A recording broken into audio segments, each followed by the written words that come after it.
What bearing does faith have on the lives of people in today's world shaped by the processes of globalization?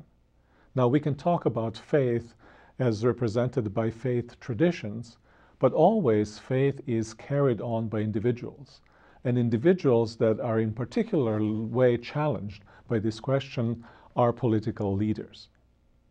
How shall they bring their own faith perspectives to bear upon their own public life?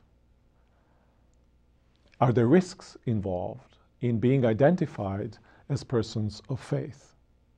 Can they in some way craft and shape ethically based politics that is shaped by the way in which they themselves believe?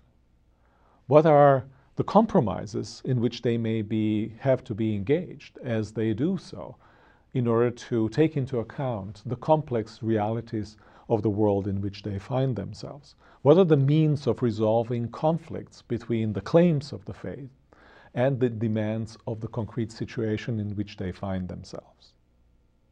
The issue is really complicated even more if we think that in many places in the world, globalization processes are increasingly bringing people of various religious persuasions and some who do not believe at all into a common space. Now, it's not just a matter of asking the question how individual faith is brought to bear in public life, but how is it brought to bear in the pluralistic settings where different people have different visions, comprehensive visions of common life and moral life in general, and they vie and want to insert themselves and their own perspectives into common life.